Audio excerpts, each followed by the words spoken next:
appointment by calling 530-674-1150 or on the web at shawassociatesinc.com. Shaw & Associates is proud to support community radio. And we're grateful, I always say this, appreciate all the support for community radio. If you'd like to support us, you can go to 93qradio.com, hit the donate button, and we will be very grateful. Well, my guest this morning is Sarah Light. Who gets that name? Is that your married name or your... My family name, actually, yeah. Oh, my gosh. How family. cool is that, Sarah? Thanks. All right, I'm going to ask. You don't have to answer. What's your middle name? Elizabeth. I would have called you Sarah Bright. Although Elizabeth's a cool name, but... You know, Elizabeth was a popular name in the 80s. Yeah, Sarah Elizabeth, popular girls' names. My daughter-in-law, she goes by Erin now, but when I met her, her middle name's Elizabeth, and we called her Lizzie. Oh, yeah. And so I still do. It's hard to change once, and so... Is she born in the early 80s or mid 80s? Oh, I think so. I think Elizabeth was like a quite common middle name in the 80s. There's Yeah. a lot of... We saw that with the preschool. Certain names would come along, and all the kids were called Dustin. All the girls were called whatever. My son the other day, he says, "I'm really waiting for Bertha to make a comeback." Right. And I thought, sir, I don't know if Bertha's coming back. Right. Well, you see it too with my grandparents' generation names that sometimes, people that they're names that are more common, and then you don't see younger people necessarily have those names anymore. No, and some of the names, I had to ask you because I'll misspell it on Facebook. Is it Sarah with or without an H? Yep, with an H. Yeah. And so, there's a comedian, a British comedian, that he said he wants to have silent letter day. And it's absolutely a riot, but then it would be Sarah. I was like, okay. So listen, you're here with, I'm always going to get this right, the UC Davis Cooperative. No Davis, just UC Cooperative Extension. Yeah, because we're actually through a different division of the UC, not Davis. Oh. So we actually are University of California Agriculture and Natural Resources.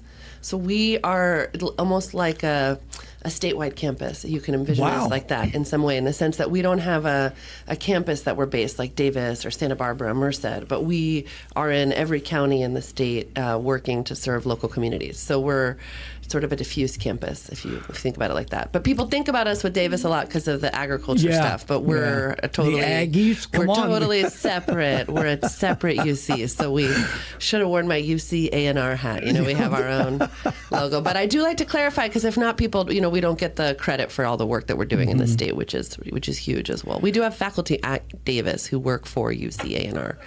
And then there's people in the counties like myself. So let's talk a little bit about an overview, right? Because I know you and I have talked, and you do soils. Yeah. And so there's a whole bunch of you that do different things. That's We've right. had some come in, they do rice or they do different stuff. Can you give me like an overview, like all the different areas that you guys do? Sure. Yeah, so I always say that UC A&R, if the University of California is the people's university that serves everybody in the state, and on campus is where people are going to get degrees, then we are doing services for everybody else in some way, right? So we're doing the community programming, master gardeners. Love those guys. Yeah, they're awesome. We have different programs like that. Like we have a master food preserver, we have a master composter. So we have certain programs like that. We do the UC Cooperative Extension, which is what I do. We're the bridge between the university and the agricultural community, so we do direct research and extend knowledge to the farming community. But UC A&R also has natural resource management. We have, people who work in forestry and fire management, other types of areas like that, rangeland. So we have pretty diverse topics that we cover. 4-H, we work with youth, do youth programming a lot, nutrition, community health. All that stuff kind of falls under our bucket. So wow, that's a lot. I knew you guys did a lot. I knew a lot of different areas. The one thing I was surprised about was that it didn't matter the size of the farm, because you immediately think, oh, you guys only do big farms, right? But apparently the small farmer can call you guys, hey, I've got this problem or whatever, and you guys will do the research and help them. That's right. We help farmers regardless of operation. Some areas, we do have a small farms team as well. Some areas, like in the Capital Corridor, so closer to Sacramento, where there are a lot of small farms, they have their own small farms advisor. So in some areas we have extension, farm advisors like myself who dedicate their time only to serving small farming community. But it kind of depends on where it is and what the makeup of the community is. So the needs is your assignment, if you will, Yuba Sutter? Mine is Sutter, Yuba, Calusa counties. So Okay, I work in those three. Yeah. And I have They're kind of connected. They're kind of connected. Yeah, there's some, they're different. I think, back in the day, it was like one farm advisor, one county, one crop. And now, of course, our numbers are a lot lower than they historically were. So now it's like one farm advisor, 3 counties, 5 crops, or maybe now it might be 5 counties, so they kind of keep getting bigger and bigger. So I'm 3 counties, and then I have all field crops except rice. So in my program, yeah. So a field crop doesn't include orchards.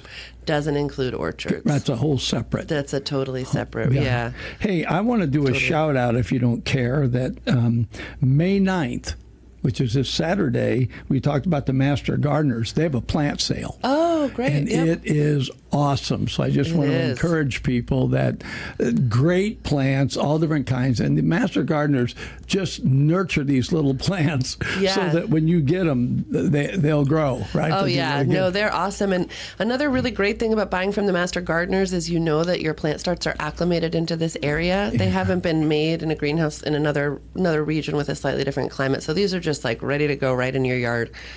Yeah, they are 142 Garden Highway. It starts at 9, but last time people jumped in there like at 7 and started grabbing plants because they're they have good stuff. You don't want to miss out. And they've been the volunteers with the Master Gardener, but they've been working hard trying to get all those plants ready. And this is one of their most important fundraisers. So thank you for bringing that up and really encourage people to come out. If you're getting ready to plant your summer garden as I am, it's a good opportunity to get what you need there. Everybody I met over there, and all you guys and gals that have come in, you guys are generally just nice people. Oh, thanks. And then what you do, to me, is significant.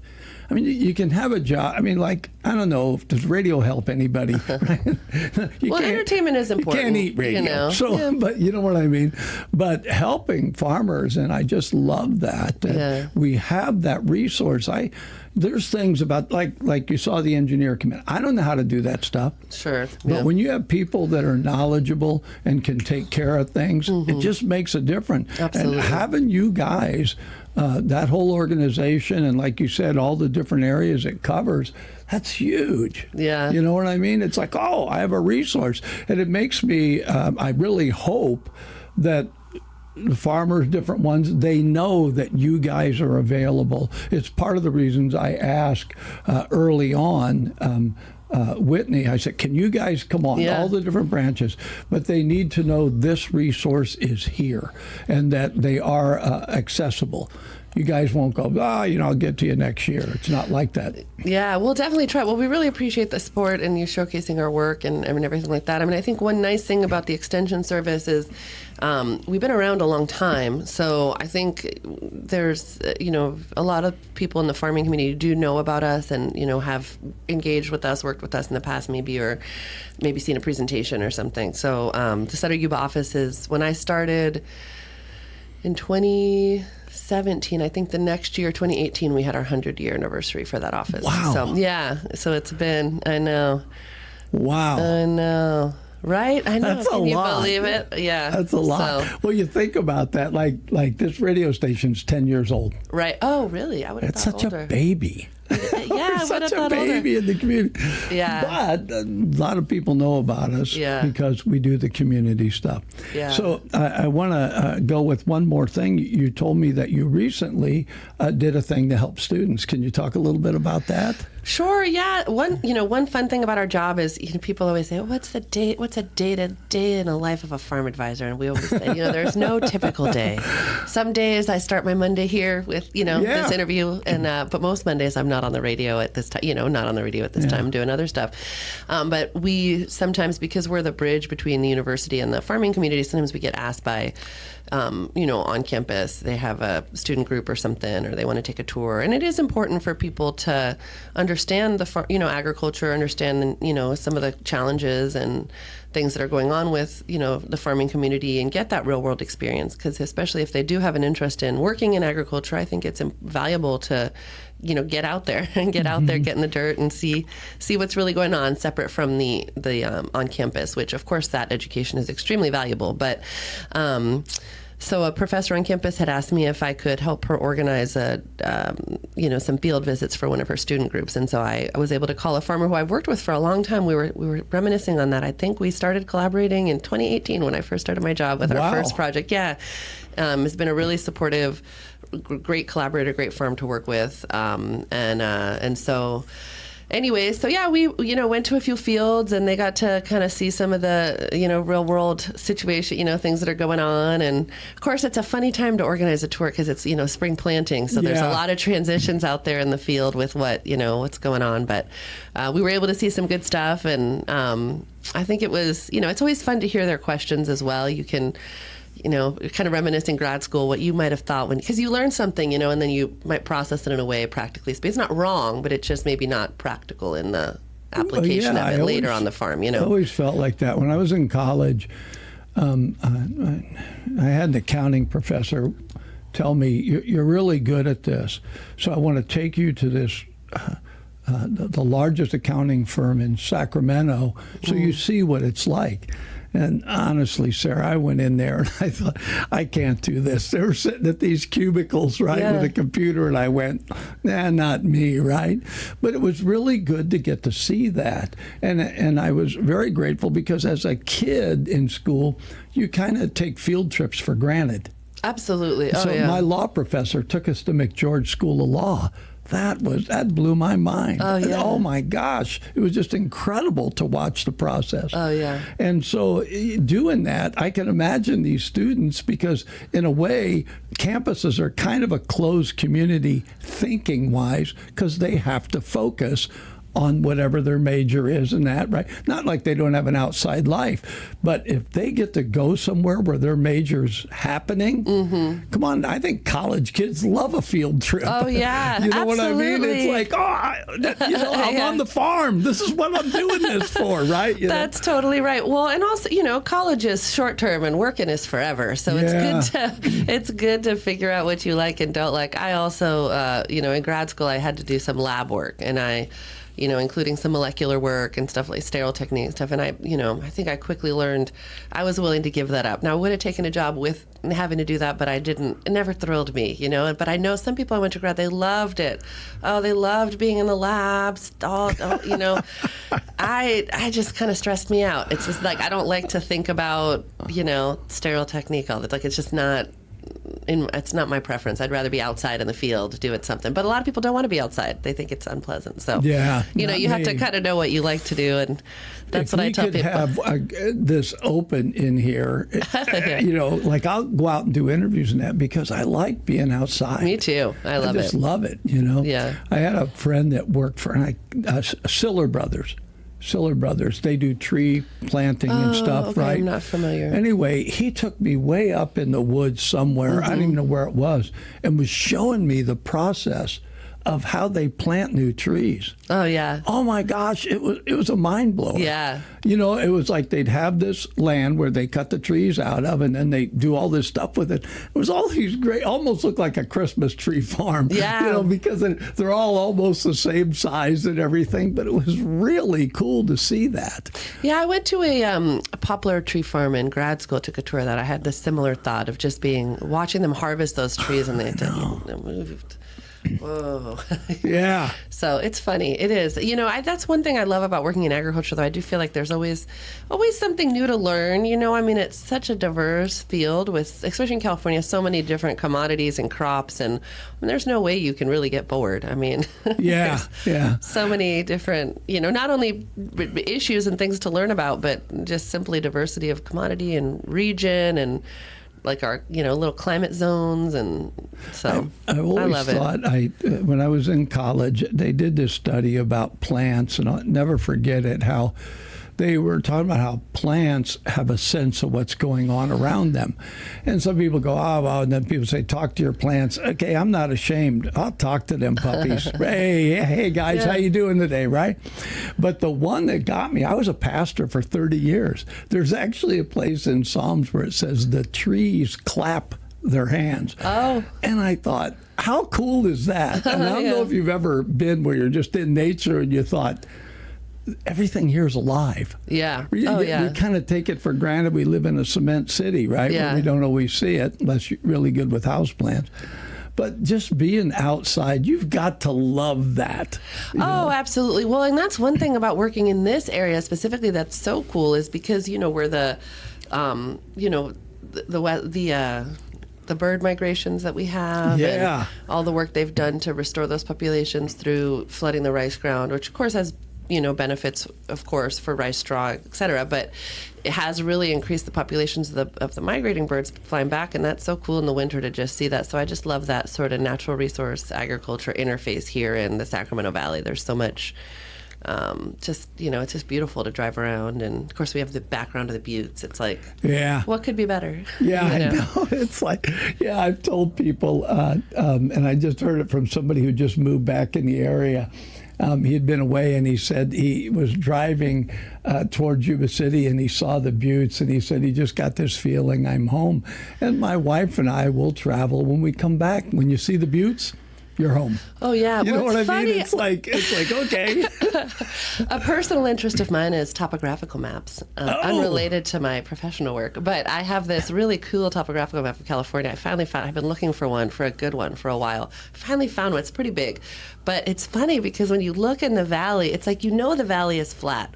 But when you look at this map, it's just the valley is so flat. And then there's the little buttes. And that's it.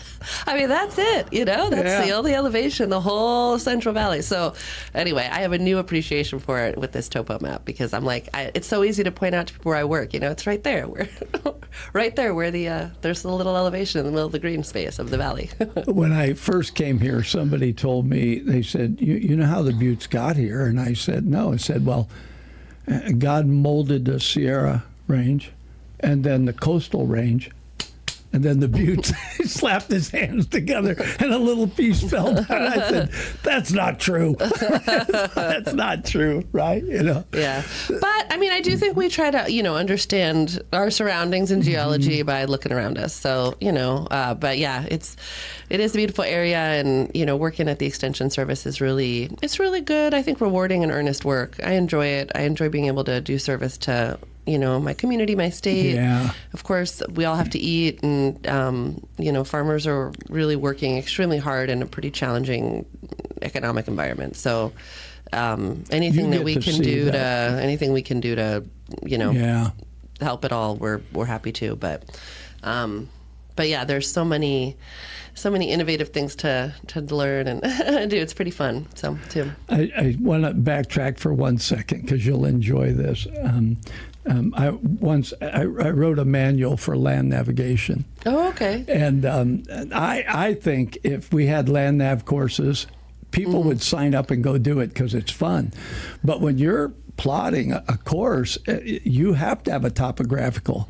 Oh, you can't just say, well, I'm just going to go here. Yeah. And then there's a rise of 5,000 feet between you and where you're going. And so you learn how to read those maps with the elevation and that on them. And it's really cool, right? Yeah. No, that is cool. But, man, even looking at them, until you see it, like we just took a road trip to Death Valley, and it was like, all the looking at my topographical map could not have prepared me for that experience of just like you go drive back past, Mount Whitney, and then like 2 hours later, you're in the lowest point on Earth. You know, it's just like, it's this very weird area. Which, Yeah. of course, then you look back, you know, came home, looked at my topographical map again and thought, of course, now I can really see it. You know, I can really see what we see. But I couldn't have imagined it in my mind's eye until I had, you know, been out there myself. My wife and I went to Grand Canyon for the first time. Oh, yeah. Now, I'd seen pictures. Yeah. Right?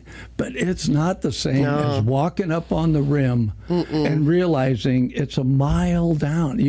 It's like your visual cannot Right. make that connection, right? Yeah. It's so deep. And then so we drove all the way to where it starts. So we could see, it was like a little gully almost, right? yeah. It was just amazing, Yeah. just amazing. So, you know, if you see it, it's like everything around it's flat. Right. And it's like this big hole. Right? Yeah. It's like amazing. Yeah. Oh, there's a river going through there. Right. Well, and then coming back, so we went down the Eastern Sierra, but then coming back, there was going to be a lot of snow. So we, had to come back, loop up through Bakersfield. But that was cool too, because we got to see the Trona Pinnacles, which actually, are you familiar with them? So they actually were formed in the bottom of a lake bed, and then now, of course, the lake is gone. So they're there. So you're standing there, you're thinking, wow, this used to be 600 feet of water on top of this. Yeah. It's really wild how, these big transformations and what we see now, the remnants of, these bizarre rock formations or whatever, all that we can see. So I don't know. California, I think, is just such a gorgeous state we're pretty lucky here. We have some of everything. Some of everything. We really do. My wife had me take her to Monument Valley, and it's like that, right? It's Where is that again? Southern Utah. Oh, okay. And so it was just a gorgeous deal, but the whole time you're thinking, this used to be an underground, this should be an ocean. Yeah. And it's just like you just said, and California has so many places that the redwoods, right? The different things that California has. I think we probably would be in terms of diverse, because if you're on the East Coast, you'd go through 5 states in the time that you traverse California, right? And if you're in the Midwest, you might go through 5 states and not really change ecosystems, right? Yeah. But here, it's like, don't like the weather, drive 15 miles, and there's a different new weather, I mean, that's the wild part. We'll get these big storm patterns. I live in Sacramento. I work out of Yuba-Inclusa County. My office is in Yuba City, and I have some colleagues who live in Chico, and it can be raining, different gradients in all of those places. I leave my house, it's one weather. I get to my office, it's another weather. Get out to Colusa, different weather, So these microclimates are pretty wild now. But you mentioned redwoods. I mean, that's, to just loop back to UCA&R for a minute here, I do have a colleague even who's doing some research in redwoods. So that's kind of the cool thing. And I don't know too much about it, so I can't really speak on it. But more to comment that at A&R we do have, we have really people plugged into so many different agricultural and natural resource community type of, that type of service work of programming and research and using science to solve problems. Yeah, I've had different ones that you guys have sent in, and they talk about the different areas they work in, and it just amazes me because they're so, you don't think about it, but it's important what happens with watershed. Oh, yeah. Right? It's important what happens with the agriculture, the difference between rice and orchards. It's important what happens. And it reminds me that I always think of this. When I was younger, you had a doctor. He was a GP. That was it. He did everything. You broke a bone, he was there. If you got tetanus, he was there.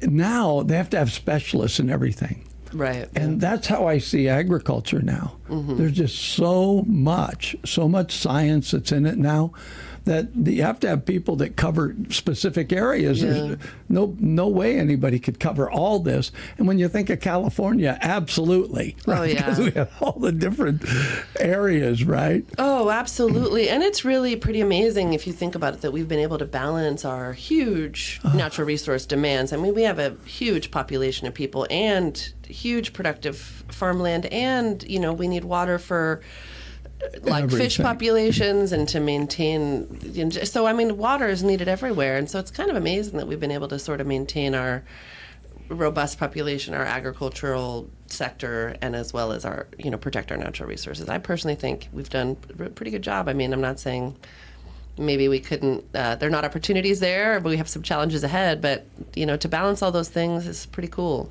There's a building in Sacramento, and I used to pass it all the time. And I think it's a scripture, I'm not sure, but it says, whithersoever the river floweth, there's life. Oh, is that the one on the right as you're coming into Sac? That Yes, I don't know what that museum? is. Is that the Science Museum? No. Is it? I don't know. But I remember seeing that, and I went, that's true. Right. I mean, you need it. And here we live at the confluence of two rivers. I mean, this is a great place. It is. Oh, yeah. And Sacramento with confluence of two more, too. Yeah. It's really, no, it's nice. It's, but you really do. Yeah, we're getting these big rains, and we're seeing, you want water when you need it, but it's gonna be hard to manage, so. Anyway. Well, Sarah, I kept you longer than I thought. Oh, that's all right. It was fun. But I appreciate what you guys do. Make sure all your pals know that, the community, our area appreciates it. Everything from the mountains to the valley. I mean, you guys do everything. I just want to say this one more time, that it's such an advantage to our farming community to have you guys, whether they're a big farm or a small farm. You guys' knowledge and expertise is invaluable. So we really appreciate it. Thank you so much. Well, we really appreciate you having us on the program, and don't forget to check out the Master Gardener sale. I am going to be there on Saturday. Perfect. I might camp out Friday night. You should. And next time you can update me on your garden and let me know how it's going. Oh, you don't want to know about that. We'll talk about that another time. Okay. Thanks, Sounds Sarah. good. Thank you. This community interview is made possible by Shaw and Associates. I'm Dave Shaw.